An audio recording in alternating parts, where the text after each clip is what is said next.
Seja bem-vindo ao canal Analisando a Fé pela Razão.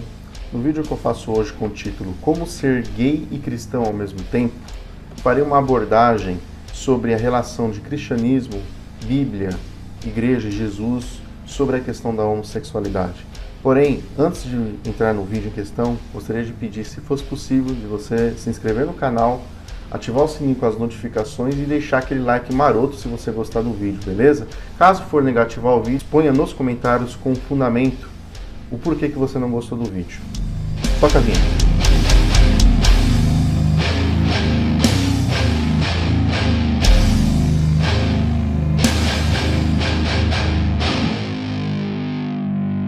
O assunto que será tratado no vídeo de hoje, ele é um assunto que é um dos temas que podemos dizer que são mais polêmicos dentro do cristianismo. Tratando-se de uma pessoa frequentar uma igreja, uma denominação, é uma coisa muito polêmica.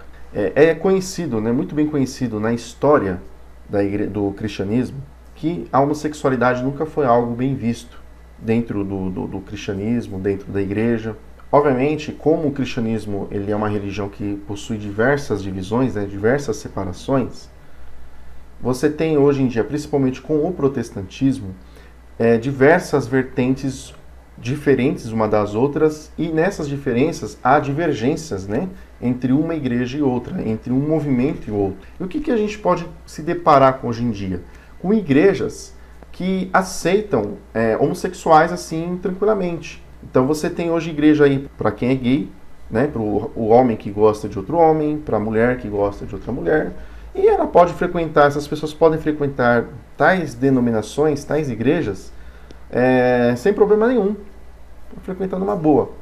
Porém, por outro lado, você tem um lado mais conservador do cristianismo. E, obviamente, esse lado mais conservador, ele vai reprimir totalmente, né, vai abolir totalmente esse tipo de prática. Com aquela velha desculpa, né, com aquele velho argumento do tipo, Deus, ele odeia o pecado, mas ama o pecador. Tipo, né, como se diz o velho ditado, eu como cético vou dizer, eu posso amar o crente e odiar a crença. Porém, num ponto de vista teológico, a pergunta que fica é possível uma pessoa ser gay, ser homossexual, sentir atração por uma pessoa do mesmo sexo e ser cristão?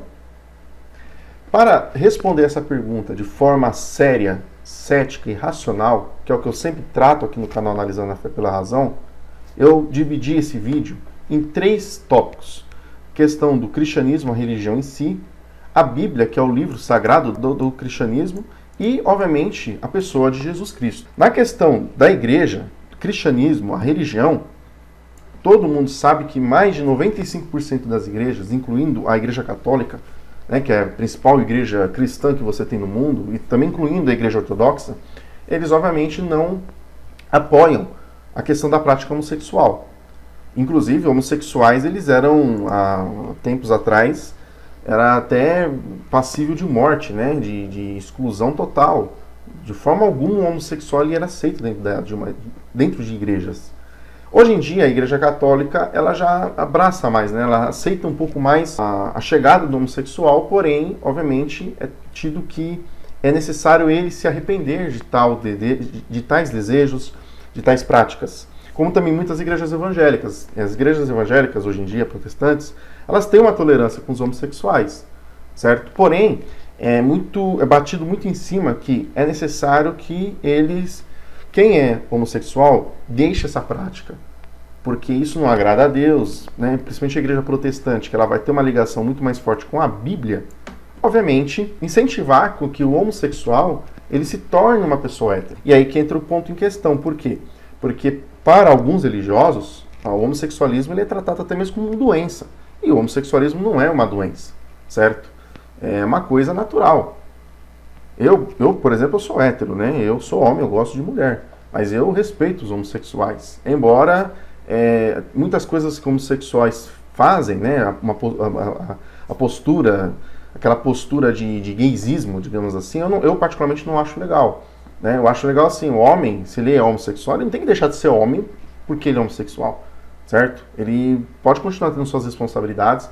ele tem o direito de amar, de respeitar e respeitar as pessoas que não concordem com suas práticas, certo? Como também ele vai querer que as pessoas que não concordem com suas práticas também respeitem ele. A moça, a mesma coisa, certo? A mulher que ela tem atração por outra mulher, ela não precisa deixar de ser mulher por causa que ela simplesmente é homossexual, certo? Ela pode continuar tendo as responsabilidades, ter um bom comportamento, uma boa conduta e com isso ganhar respeito das pessoas que têm um ponto negativo, né? Tem uma visão negativa acerca da postura homossexual das pessoas, enfim. Então hoje em dia a sociedade ela aceita muito mais isso. Isso faz parte da evolução, isso faz parte do processo de secularização que o Brasil está passando, que o Brasil, a tendência do Brasil, diferente do que muitos imaginam, que os muçulmanos vão vir para cá e vão tomar o Brasil, vão dominar. Muito pelo contrário, a tendência do Brasil é que ele se torne um país mais secular. Embora ainda seja um país muito religioso, mas o Brasil está caminhando para uma secularização. E essa secularização ela está invadindo as igrejas em cheio. É uma tendência, isso faz parte. Assim como muitas pessoas tentam reprimir essa secularização, deixar essa questão de tradições, usos e costumes e abraçar mais assim, algo moderno, algo mais confortável e aceitável, porque isso atinge um número maior de público, né, um número maior de pessoas. Tem pessoas que não querem abrir mão de usar uma maquiagem, de usar um determinado tipo de roupa, um determinado tipo de cabelo para se tornar membro de uma igreja. Então, ou seja, ela vai procurar uma igreja que aceite ela do jeito que ela quer, do jeito que ela se sinta bem. Por isso que existem milhares de igrejas. E obviamente que nessas diferenças, que muitos veem assim, não, mas o importante é que o evangelho, o cristianismo, Jesus Cristo está alcançando várias pessoas. Só que a questão é que isso gera diferenças de pontos de vista, e nessas diferenças há divergências, há contradições. E é aí que mora, né, a grande sacada de que a religião, seja ela qual for, ela não pode conter uma verdade absoluta, única e exclusiva, e as outras estão erradas. Justamente por causa dessas diferenças, dessas divergências, dessas contradições. E o cristianismo ele é um exemplo único, não vou dizer único, mas é um exemplo incontestável acerca disso, certo? Então, ou seja, voltando ao tema, ao tópico sobre a Bíblia, as igrejas protestantes, elas vão utilizar, que dizem seguir a Bíblia, porque na verdade não existe igreja que segue Bíblia, não existe. Muitas falam assim, não, devemos seguir a Bíblia porque a Bíblia é a palavra de Deus. Mas não existe nenhuma igreja que segue a Bíblia a fundo. Não tem como. Se você começar a seguir Gênesis, quando você chegar na lei de Moisés, você vai ter que deixar de seguir Gênesis. Se você começar a seguir a lei de Moisés, quando chegar ali nos profetas, muitas coisas mudam. Então você não vai às vezes seguir muito bem a lei de Moisés. Quando você chega no Novo Testamento, chega com Jesus, chega com os apóstolos, já começa a ter, não tem como você seguir toda a Bíblia. Então, as igrejas elas procuram se esconder nessa questão de a palavra de Deus, porque ela é sagrada, ela é inerrante, infalível, perfeita. E ali elas procuram basear dentro dessa linhagem de pensamento o que o crente deve fazer e o que o crente não pode fazer, certo? E, se tratando-se de Bíblia, a Bíblia ela fala sobre a questão da homossexualidade, principalmente se tratando de homem com homem, né? Um casal homossexual compostos por dois homens. E dois personagens bíblicos polêmicos acerca do assunto.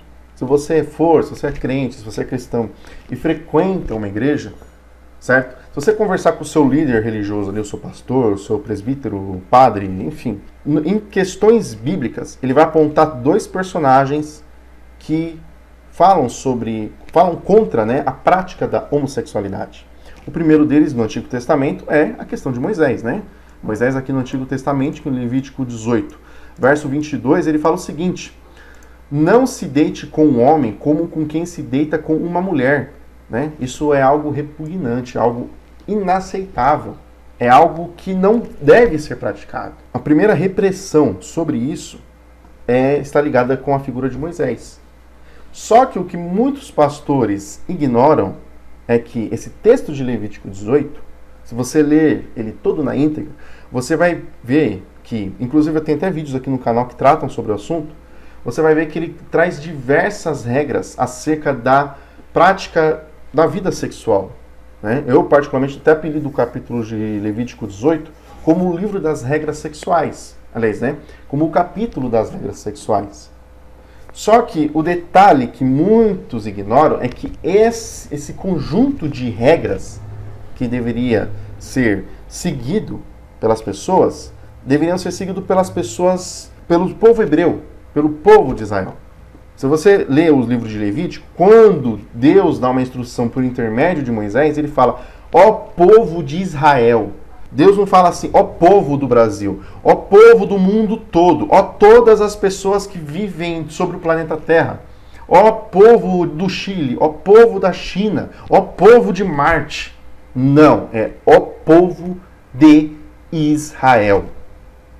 O texto é muito bem claro acerca disso. É só você ler, crente ignorante. Ou seja, essa passagem de Levítico 18, mas aí a lei de Moisés foi abolida na cruz por Cristo. Cristo não aboliu lei nenhuma.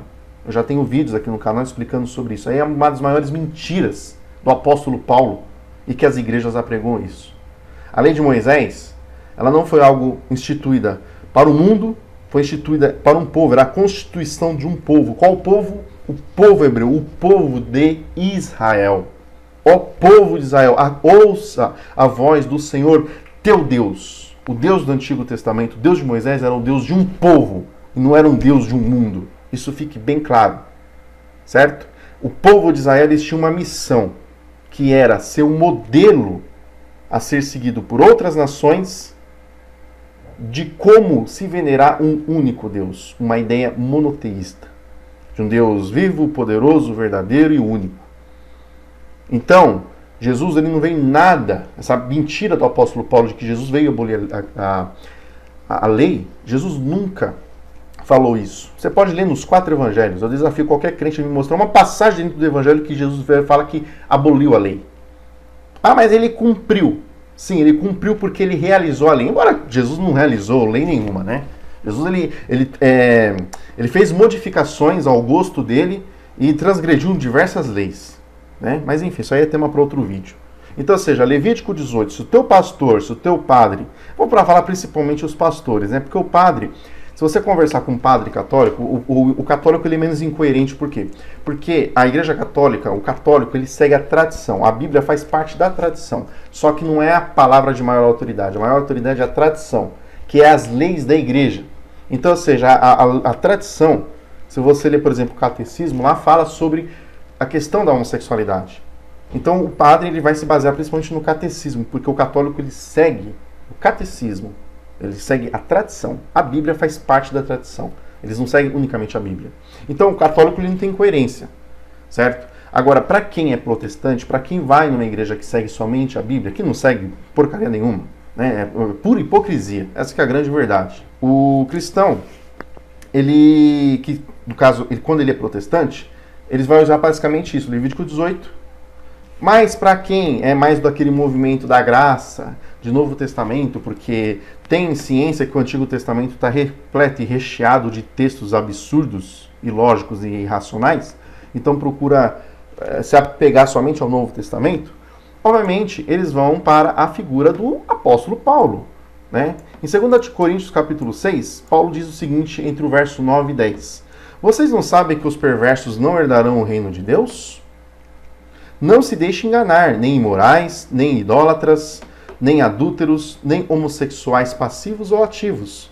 Verso 10. Nem ladrões, nem avarentos, nem alcoólatras, nem caluniadores e nem trapaceiros herdarão o reino de Deus. Você pode ver aqui que o verso 9, na sua Bíblia, se for João Ferreira de Almeida, pode estar o termo afeminados, que seria o homem que tem prática de mulher, né? O homem que quer ser mulher, ou homossexual.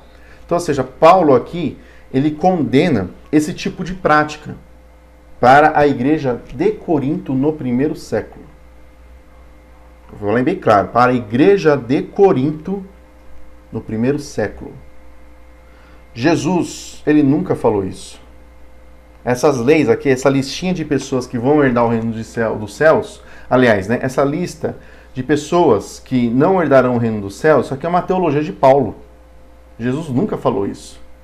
Jesus nunca cooperou com isso. Mesmo porque Paulo foi um cara que nunca conheceu, biblicamente e dentro da teologia cristã, Paulo foi uma pessoa que nunca andou com Jesus Cristo. Ele teve uma visão. também posso falar que tive uma visão, Jesus apareceu para mim e me revelou tal coisa. E vai ter gente que vai acreditar. Não tem aí? Tá cheio de líder religioso picareta que faz isso. Tem uma revelação porque Deus falou com ele. Nossa, Deus falou com a pessoa. E ali tem gente que acredita. Dá credibilidade, né? Para tais farsas, para tais picaretagens. Aqui no Novo Testamento vai também meio que valer a regra do Antigo. Ali foi para o povo hebreu. Aqui Paulo fala para a igreja em Corinto no primeiro século. A verdade é que nem, por exemplo, pessoas, aqui Paulo lista características de pessoas, práticas, né? De pessoas que não herdariam o reino dos céus, que não iriam ser salvas, né? Ou seja, os imorais. O que viria a ser uma pessoa imoral? Para mim entender o que é uma pessoa imoral, eu tenho que compreender o contexto de moralidade na igreja de Corinto no primeiro século. A pessoa que não seguisse aquele conceito de moral na igreja de Corinto no primeiro século, ela seria uma pessoa imoral. Obviamente, dentro da teologia do apóstolo Paulo, ela não seria salva. Os idólatras, idolatrar o quê? Ah, os católicos não vão ser salvos porque idolatram imagens. Só que quando você vai ver a resposta do católico, o que o católico fala? Nós não idolatramos, nós apenas veneramos. Certo? O pecado de idolatria é você passar algo acima de Deus, é à frente de Deus. E os católicos não passam nenhum tipo de santo, nenhum tipo de imagem à frente de Deus. Então o católico, obviamente, ele já não vai praticar o pecado de idolatria. O idolatria, por exemplo, tem aqui uma garrafa d'água. Eu querer colocar essa garrafa acima de Deus. Tá, eu estou falando no caso para quem crê, né? Eu não faço nenhum tipo de reza, de oração, porque eu sou cético. Mas vamos supor que eu sou crente, fosse crente. Olha, essa garrafa aqui, ela vai me dar tal coisa. Essa garrafa aqui, certo? Sem ter uma ligação com Deus. Sem eu ter uma ideia de que essa garrafa está abaixo de Deus. Ela faz uma ligação entre eu, né? Faz uma interseção entre eu e propriamente a Deus. Então, se eu coloco a garrafa acima de Deus, eu estou praticando idolatria. Se eu coloco essa garrafa num caminho, como algo que intermedia, aí estou praticando uma veneração. Os adúlteros, né, pessoas que, enfim, o adultério, como já até expliquei num vídeo, ele é o desvio do original. Então, ou seja, dentro do conceito de um relacionamento, de um casamento entre um homem e uma mulher, se o homem ele tem um caso extraconjugal, ele está se desviando do original. A mesma coisa a mulher. Então, obviamente, isso daí é uma prática de adultério. Quem pratica o adultério é um adúltero. Dentro da teologia do apóstolo Paulo também não herdaria o reino dos céus. Como também os homossexuais passivos e ativos. Enfim, né? Cada um vai ter sua definição do que seria homossexuais ativos e ativos, passivos e ativos, mesmo porque dentro da João Ferreira de Mentas só vai estar os efeminados. E aqui na NVI, lembrando que tanto o texto de Levítico 18, verso 22, como esse texto de 2 Coríntios, capítulo 6, do verso 9 ao verso 10, eu estou utilizando a versão NVI, nova versão internacional. Então aqui ela vai trazer a condenação da prática homossexual de ativos e passivos. Enfim, aí cada um vai ter o seu entendimento sobre isso. E os demais aqui, os demais itens, né? As pessoas não herdariam o reino de Deus. Então, ou seja, muitos pastores, muitos líderes religiosos também utilizam esse texto de 2 Coríntios capítulo 6 para condenar a prática homossexual, para falar para o membro que ele tem, por exemplo, o rapaz, ele gosta de outro cara. Aí ele chega lá para o pastor na igreja e fala: pastor, eu sinto atração por um colega meu, por um amigo meu, por um colega de trabalho. Enfim, aí o pastor vai, se ele não utilizar Levítico 18, geralmente ele vai usar esse texto de 2 Coríntios 6. Aqui você pode ver que geralmente os textos que condenam a homossexualidade é Levítico 18, figura de Moisés, e, obviamente, depois do Novo Testamento você vai ter a figura de Paulo ligada com a condenação da prática da homossexualidade. Só que aí que está a questão. Lembra que no início do vídeo que eu falei? Cristianismo e religião, já tratei, certo? A igreja condena a homossexualidade. O cristianismo, né, no caso a religião. A Bíblia, que é o livro sagrado do cristianismo, também condena a homossexualidade. E a última figura e a principal figura, que o cristão deveria se espelhar mais, é Jesus. O que Jesus fala sobre a homossexualidade? Existe o texto de Mateus 19, que Jesus ele fala sobre a questão de eunucos, mas eu nem trouxe esse texto aqui porque é um texto assim que gera muita abertura para milhares de interpretações, certo? Mas assim, Jesus ele cita, né, o conceito de casamento, que é baseado lá em Gênesis 1. Ele faz uma ligação exegética, que Jesus ele entende casamento, que o homem se unirá à sua mulher, os dois se tornam uma só carne, ou seja, passam a ter uma convivência, passam, né, a um fazer parte da vida do outro. e eles jamais podem se separar, exceto em caso de imoralidade sexual, que dentro desse contexto viria a ser o adultério. Mas Jesus ele não fala abertamente sobre a homossexualidade. Mesmo porque Jesus ele tem 2 pontos que eu considero polêmico. Primeiro, ele foi um cara que antifamília. E o mesmo não constituiu uma família para si. Ele não foi casado e não teve filhos. Mas como assim Jesus foi antifamília? Jesus ele fala que não penseis que vim trazer paz à terra, vim trazer espada, vim colocar dissensão entre a sogra e a nora, né? Entre familiares, entre pessoas da mesma família. Se você não amar Jesus acima do seu pai, da sua mãe, das pessoas da sua casa, você não seria digno dele. Jesus ele é estúpido com Maria lá em João 2, na festa das bodas de Canaã. Quando Maria fala sobre a necessidade, esperava nele, tinha uma esperança que ele poderia fazer algo quando o vinho da festa acabou, ele falou, mulher, o que eu tenho a ver contigo? Enfim, então Walter Ivan, eu vejo Jesus como um cara antifamília. Família não era o forte da pessoa de Jesus Cristo. Inclusive, eu acho uma grande ironia as igrejas quererem instituir um modelo de família, né, uma igreja que dizem ser fundada por Jesus, toda igreja geralmente é fundada por Jesus, sendo que Jesus ele não teve família, ele foi um cara que ele cooperou para separações de famílias e o cristianismo hoje em dia, dependendo da vertente religiosa, ele coopera para separações de família, ou seja, a pessoa que faz parte de uma igreja, um membro de uma família que faz parte de uma igreja e os outros membros não fazem parte daquela igreja, dependendo do tipo de trabalhos evangelísticos e missionários que aquela igreja possui, aquela pessoa que faz parte daquela denominação, ela não vai ter nem tempo para as pessoas da sua família, da sua casa. Então, ou seja, Jesus, eu considero Jesus como um cara de família. Você não é obrigado a concordar comigo. Só que para mim afirmar isso, eu tenho fundamentos. Eu tenho bases dentro dos evangelhos para afirmar isso. E você sabe, se você for honesto, você vai saber que eu não estou mentindo. Eu tenho fundamentos para pensar dessa forma. Eu posso ser, depois dessas explicações todas, se você chegou até o final desse vídeo e diz assim, poxa, tá, e a grande questão, posso ser cristão? Posso ser gay e posso ser cristão? A resposta que eu dou como teólogo e como cético, como uma pessoa que estudou o cristianismo, estudou a Bíblia, é que vai depender, certo? Pelo cristianismo, você não pode ser gay. Pela Bíblia, se você quer seguir toda a Bíblia, você também não pode ser homossexual. A Bíblia condena a homossexualidade, tanto no Antigo quanto no Novo Testamento, principalmente se você for um homem. Se você nasceu homem, se você nasceu ali com um pênis no meio das suas pernas, certo? E você gosta de um cara que também tem um pênis no meio das pernas dele. Você não pode ser homossexual. O texto de Levítico 18 condena isso claramente. Ah, mas aí vai depender da interpretação, como você mesmo falou, exatamente. Mas tem igrejas que condenam aquilo de forma literal. Então, ou seja, eu vejo uma grande coerência de você ser gay e querer ser cristão. É melhor você abrir mão do cristianismo, porque o cristianismo não é uma religião para homossexuais. O cristianismo nunca aceitou homossexuais.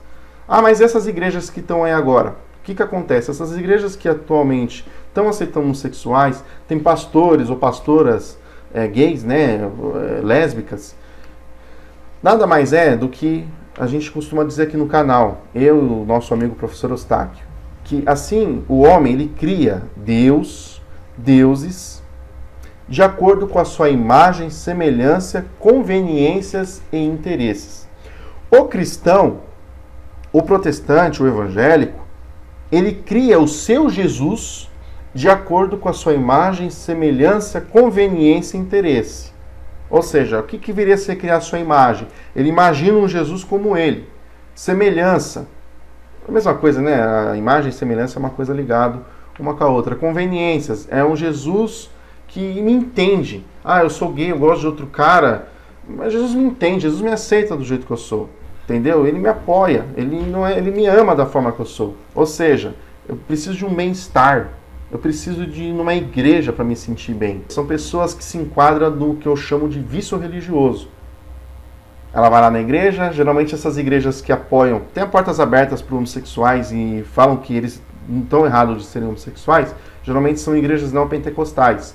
Qual que é a problemática das igrejas não pentecostais? Elas trabalham fortemente com emoções, mesmo elas não admitindo isso. É louvor com choro, é músicas que fazem você entrar em transe, é batismo com o Espírito Santo, com dom de línguas, fanerose que você cai no chão, que você tem visões e começa a profetizar.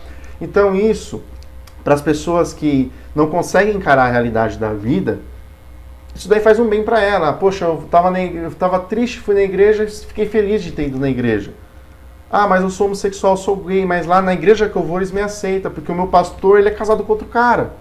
Então, ou seja, ele conceitua a igreja dele de acordo com a imagem, semelhança, conveniência e interesse. E o meu Jesus naquela igreja, ele tem minha imagem, semelhança, conveniência e interesse. Essa que é a grande verdade. É isso que acontece. Por isso que você vê tantas igrejas. Você tem igreja para quem quer ser milionário. Você viu o caso dessas igrejas da televisão que promove congresso empresarial? Ali eles pregam um Jesus milionário. É a igreja que, para quem é conservador, para quem gosta de falar mal dos outros, para quem é fofoqueiro, tem aí igreja para pessoas conservadoras. Jesus para quem está sofrendo, quem está oprimido, também tem Jesus para essas pessoas. Ou seja, é Jesus para tudo quanto é tipo de gosto. Por isso que existem tantas igrejas, essas denominações, elas possuem diferenças divergentes e contraditórias entre si.